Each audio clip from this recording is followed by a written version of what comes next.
Welcome back.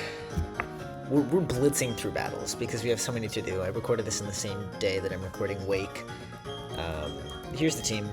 First time in a while we haven't had a pre-poisoned or pre-burned Pokemon, so that's pretty cool. This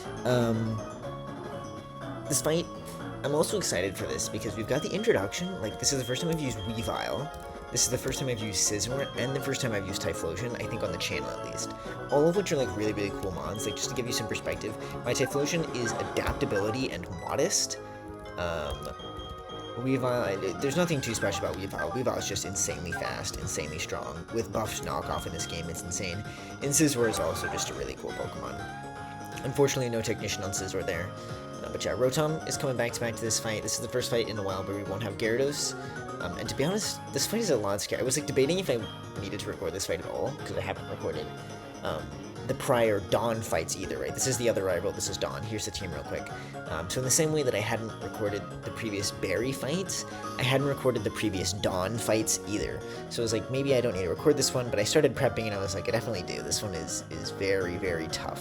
It's mostly just because like we've got a lot of bulky Pokemon that are like really hard to remove, and they do a lot of damage. They have big, strong, huge moves and tons of coverage. Lopunny is buffed to have like 107 base attack, so it's got like 110 base attack, it's banded, it's scrappy, and it has a ton of coverage. So like, this fight is actually really, really hard. And I kind of had to pull some strats that we'll see if they work. We're gonna potentially have to do a lot of pivoting, but really like what will determine this battle is like how easy it is to switch in on certain Pokemon. And you'll kind of see that pretty quickly. Thank you for the heal. I guess it's really good that I didn't try to pre-poison anything, huh? Because I would have been done for.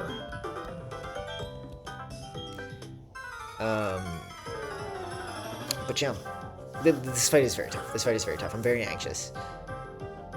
But I'm hoping we're good to go. As you can see, I'm actually pretty close to the level cap. That's because I basically just tried to take this team. Like, I tried to avoid as many trainers on the previous route as I could, but I couldn't avoid them all.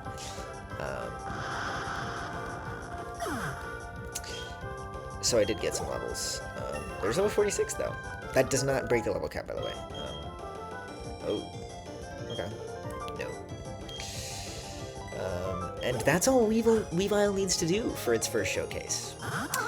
Okay, so Lopunny is one of the 3 Pokemon that I expected to come in here, probably the most likely. And this one's very okay. This thing should be clicking Jump Kick. It's also fighting in this game, by the way. I mentioned all the other ways it was changed, but it's also fighting. It's Fire Punch. Okay. I was a little nervous of Burn. That is Choice Banded damage, though, so this thing is locked in.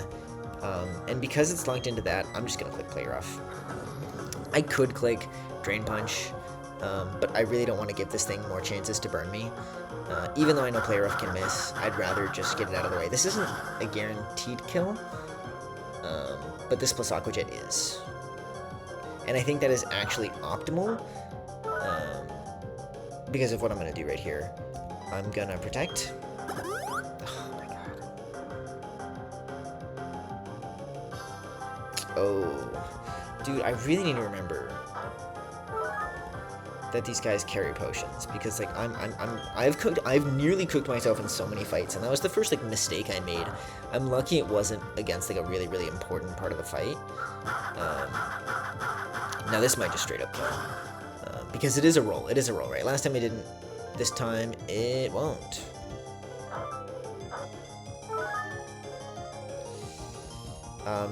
But I don't think I'll need Azumarill's HP for anything else, so we're just gonna Aqua Jet here. Make my life easy. This one was actually really, really scary. I was really worried for it, but my Azumarill is so good, right? I already mentioned in the Wake video how Azumarill is also buffed in this game, but my Azumarill is also up in defense. It's actually a really good nature. It's plus defense minus special attack Impish, which makes it like so good for all these physical mons. And the basic plan was, because ultimately Choice Band strength still would have done a lot to me there, right? It would have done like 50%. So what I would have done is, if it Choice Banded strength, I would have then just switched to Scizor. But anything else, right, fighting, ice, and fire, which were its other moves, this thing could deal with. So This should be Woodhammer every time. I can't imagine you click anything else. Woodhammer is the optimal. That's what we want to see. We are carrying a Shookaberry. We're carrying a Shookaberry. This thing also has Rock Slide. So if for some reason it clicks Rock Slide or Earthquake, it would need to crit. So it would need to click those moves and crit. What we want to see right now is just a Woodhammer. We just see Woodhammer. Woodhammer crit does not kill me.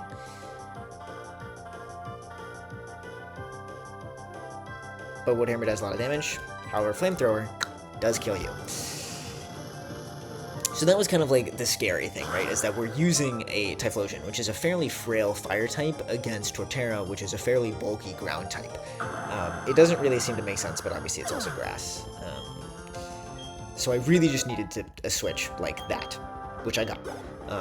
If, again, we were in a Pokemon that would have baited Earthquake, I have Rotom on the team. Speaking of Rotom. So that was kind of the plan, right? The same thing will come up with Lucario, which we want to use against Mamoswine, which is that I really want, I'm fine to switch into anything except for a ground move. So if I think I'm going to switch into a ground move, I'm going to pivot through Rotom. But most of my Pokemon don't bait ground moves, or very obviously bait ground moves, which means I can safely switch into Rotom, which is immune, or I can safely switch into my other Pokemon. Now, he did just miss Hydro Pump there, which was actually really, really big, because if this thing is modest, Hydro Pump can do like up to 45% to me,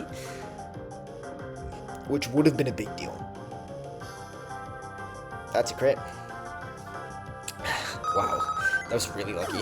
Hydro miss into crit is crazy. That thing could have been scary. It wouldn't be too scary, right? If it was modest, max roll Hydro Pump still did less than half, but that meant if he landed a Hydro Pump, we would most likely be dead to Hydro Pump crit. It just complicated a lot of things. This is a little scary, but I think we'll be fine. So missing Hydro Pump was very big there. But after you missed Hydro Pump, it didn't really matter if we got a crit. I actually forgot that Thunder Wave works on electric types in this game. I think they changed that in Gen 5? We are Cherry Berry, though.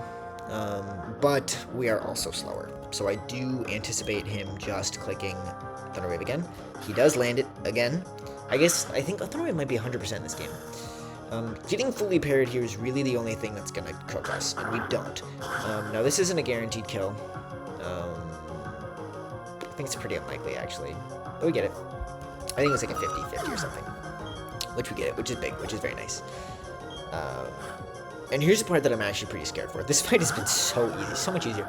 I prepped for like 45 minutes for this fight. It was actually probably not that long. But, you know, I was very worried about this fight. And we just got really lucky on Rotom. Really lucky with when Torterra came in. Because again, like, Rotom could have been dead to some crit rolls if he landed a Hydro Pump on the switch, and then I didn't crit the Thunderbolt, and then he landed a Hydro Pump crit, we would have lost Rotom. Most likely, I could have protected and gained some lefties recovery, and then it might have been roll, but that's neither here nor there. I want to say, I think you're Pasho Berry, okay. So I want to say you're gonna click Earthquake here. Now I am gonna check that. I'm gonna check that very quickly. Just because there's no real reason to risk it.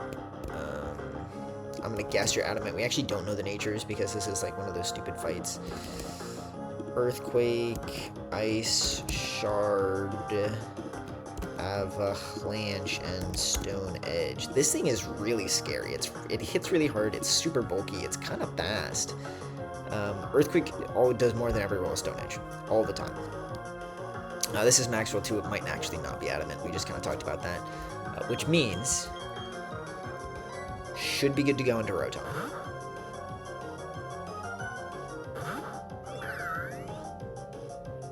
Avalanche. What? What are we doing here, man? I mean, that's...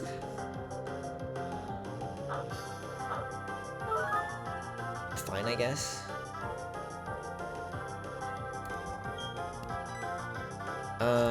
I'm just gonna go to Lucario. So Rotom actually would work here. I could burn this thing. It has a Pasho Berry, which means Hydro Pump would do reduced damage.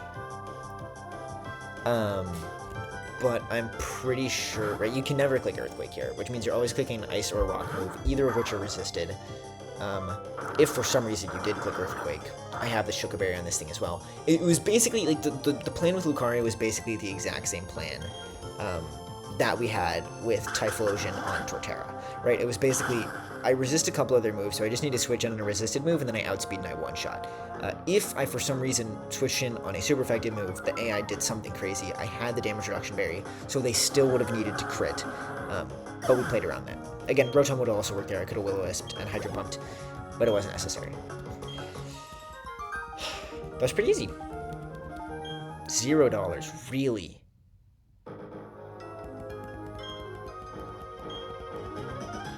So broke. And here we are in Celestic Town, which has a good theme as well. But one of the big things about Celestic Town is we get access to the choice specs. Oh, this E is so bad. Oh, I feel it in my bones. This E is so bad. But we get access to the choice specs, which will make a big difference. But that fight, pretty easy. I don't think we ended up risking anything. We got really, really lucky on the Rotom, but everything else was pretty good. We were lucky not to get fully parried, but like that's not particularly likely, so. Leaving that fight feeling pretty confident, feeling pretty good, and looking forward to it.